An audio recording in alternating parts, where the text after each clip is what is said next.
Hello everyone, I hope कि आप लोग बहुत अच्छे होंगे और आपकी स्टडीज़ बहुत अच्छे से चल रही होगी। वेलकम है आपका नर्सिंग एग्जाम कंटेंट के इस चैनल पे। सो रेगुलरली 9 से 11 एग्जाम की प्रिपरेशन हमने स्टार्ट की है आप लोगों को करवानी, जिसमें हमने 22 क्वेश्चंस आपको करवा दिए हैं। 23 क्वेश्चन आज बेटा हम करेंगे। सो चलो चलते हैं चैनल पे। क्वेश्चन पे चलने से पहले प्लीज़ चैनल पर अगर आप न्यू हो चैनल को सब्सक्राइब, वीडियो को लाइक शेयर ज़रूर कर देना। और चलो क्वेश्चन पे चलते हैं बेटा। तो हमारा पहला ही क्वेश्चन है, a patient in a immediate post operative period after adrenalectomy, what is a nurse priority concern? तो पेशेंट है इमीडिएट पोस्ट ऑपरेटिव पीरियड में, उसकी एड्रीनल हुई है, मतलब ये आपने रिमूव किया है एड्रीनल ग्लैंड। क्या रिमूव किया है बेटू? Adrenal gland. नर्स का प्रायोरिटी कंसर्न क्या रहेगा? Risk of wound infection, monitoring blood glucose level, risk for constipation, monitor urine output. तो ऑब्वियसली यहाँ पे आपको ब्लड ग्लूकोज लेवल्स को मॉनिटर करना पड़ेगा, क्योंकि अगर आपने एड्रीनल ग्लैंड रिमूव किया है तो कॉर्टिजोल तो बन ही नहीं रहा होगा, और कॉर्टिजोल का काम है बीपी, ग्लूकोज, इन्फ्लामेशन, सब चीज़ों को मेंटेन करना, तो मेंटेन तो नहीं हो रहा होगा। सो यहाँ पे पेशेंट को चांसेस है हाइपोग्लाइसीमिया होने के। सो आप किस चीज़ के लिए पेशेंट को प्रायोरिटी कंसर्न रहेगी? Blood glucose level. नेक्स्ट है, a newborn require IV adrenal during resuscitation. तो न्यूबॉर्न को आईवी एड्रीनल चाहिए ड्यूरिंग रिसस्टिकेशन।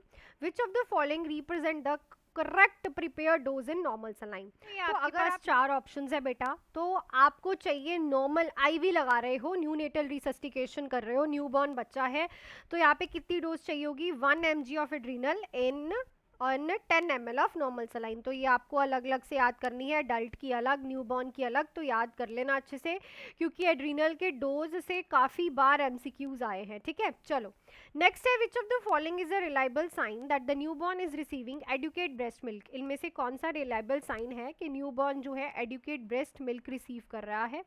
तो ये आपके पास चार ऑप्शंस है। अगर वो एक दिन में 6 से 8 वेट डाइपर्स करता है, या फिर फीडिंग कर रहा है 5 से 6 घंटे के बाद सिर्फ एक बार, या फिर नाइट विदाउट वेकिंग स्लीप कर रहा है और 10 ग्राम पर डे गेन कर रहा है। सो बेटा अगर वो रेगुलर बेसिस पे 6 to 8 वेट कर रहा है डाइपर्स, इट मीन्स उसका ब्रेस्ट मिल्क एडुकेट वो इनटेक कर रहा है। तो right option will B A. Next है, a single umbilical artery is detected on prenatal ultrasound, which of the following is least likely to be associated with this finding? तो बेटा umbilical artery जो है सिर्फ एक ही दिखी है आपको प्रीनेटल अल्ट्रासाउंड्स पे, दो होनी चाहिए पर एक ही है। लीस्ट लाइकली कौन सा इसके साथ फाइंडिंग होंगी? लीस्ट लाइकली पूछा है, ठीक है, मोस्ट नहीं least. Bilateral renal एजेसिस, इनपरफोरेट NS, oesophageal लिट्रेसिस, unilateral renal एजेसिस। तो बेटा देखो, जब भी एक आर्टरी होती है, या तो कार्डियक प्रॉब्लम होती है, ठीक है, या तो जीआई प्रॉब्लम होती है, या तो रीनल प्रॉब्लम होती है। ठीक है, सो राइट ऑप्शन क्या रहेगा यहाँ पे? इन परफोरेट एनस, क्योंकि रीनल प्रॉब्लम तो हो नहीं सकती बिकॉज वो मोस्ट लाइकली होगी। एट्रेजिया भी मोस्ट लाइकली होगा, या फिर रीनल एजेनेसिस भी, यूनिलेटरल भी मोस्ट लाइकली होगी। तो राइट ऑप्शन यहाँ पे रहेगा इन परफोरेट एनस। नेक्स्ट है, newborn whose mother is positive for chlamydia trachomatis needs prophylaxis to prevent neonatal conjunctivitis. तो जब भी वजाइनल डिलीवरी होती है, तो अगर किसी मदर को पॉजिटिव है वो क्लैमिडिया ट्रोकोमाइटस से, so there is a chances कि बच्चे की आइज में कंजक्टिवाइटिस हो जाए, आइज को प्रॉब्लम हो जाए। ठीक है, तो उस बच्चे को प्रोफाइलैक्सिस चाहिए। तो इसमें से कौन सा ऑप्टिमल ट्रीटमेंट रहेगा बेटा? Erythromycin 0.5% ophthalmic ointment applied to both eyes, oral erythromycin given once at birth, tetracycline 0.5 ophthalmic ointment applied once, topical silver nitrate तो हम बर्न में यूज करते हैं ना। सो राइट ऑप्शन क्या रहेगा? तो याद रखो इसकी ड्रग ऑफ चॉइस होती है रिथ्रोमाइसिन ऑइंटमेंट लगाई जाती है 0.5% दोनों ही आइज पे, ताकि बच्चे को न्यूनेटल कंजक्टिवाइटिस ना हो। वजाइनल डिलीवरीज में अगर मदर इस चीज के लिए पॉजिटिव है तो ये यूज करेंगे। नेक्स्ट है, according to the integrated child development scheme ICDS के अकॉर्डिंग, उनकी गाइडलाइंस के according, what is a recommended daily calorie and protein requirement for children age 6 months to 6 years? तो डेली प्रोटीन रिक्वायरमेंट और calorie requirement कितनी है बच्चों के लिए?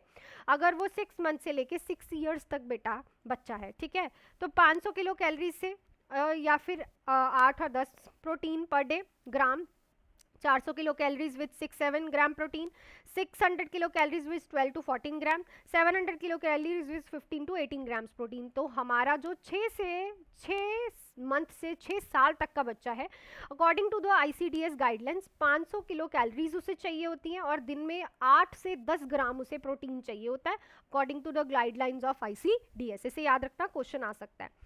नेक्स्ट है 15 months old infant is suspected to have a urinary tract infection. तो 15 month के बच्चे को UTI का इन्फेक्शन सस्पेक्टेड है।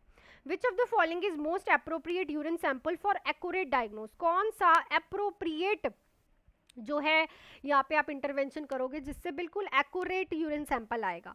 सो urethral catheterisation, suprapubic aspiration urine sample, mid stream clean catch urine sample, randoms urine collection in the diaper, no. Bagged urine collection for the perineum, no, perineum से नहीं लोगे बेटा, ठीक है। डायपर से भी नहीं लेना, because there can be a chances कि वो स्टूल के साथ क्या हो जाए, मिक्सअप हो जाए, ठीक है। Clean catch urine mid stream भी आप बच्चे का तो नहीं लग सकते क्योंकि 15 महीने का बच्चा है। तो क्या करोगे, यूरिथ्रल कैथेटराइजेशन करोगे या तो सुप्राप्यूबिक एस्पिरेट करोगे, सुप्राप्यूबिक में जो नीडल इंसर्ट करके एस्पिरेट करते हो वहां से सैंपल लोगे। तो राइट ऑप्शन क्या रहेगा यहाँ पे, option number A. Next question पे चलते हैं। उससे पहले बेटा नॉर्सेट 11 के लिए क्रैश कोर्स लॉन्च कर दिया है हमने, 1699 ओनली 1700 का nursing exam content app Mohali download करके आप, ठीक है, ज्वाइन कर सकते हो। इसमें आपको full theory, important topic, MCQ classes, test series, doubt classes, live and recorded classes भी मिल रही हैं। नंबर भी है आपके पास, इस नंबर पे आप मुझे कॉल मैसेज करके आज ही ज्वाइन कर सकते हो।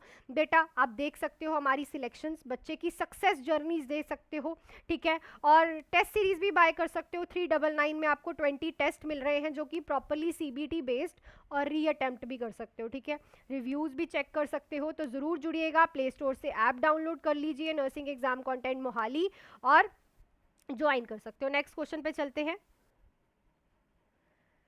A 7 years old child present with swelling of the face and neck। तो 7 साल का बच्चा है, ठीक है, उसे फेस और आइज पे स्वेलिंग है, कोला कलर्ड यूरिन है और रिड्यूस हो गई है urine output 1 week after sore throat. Sore throat के 1 हफ्ते के बाद उसकी जो यूरिन आउटपुट है वो रिड्यूस हो गई है।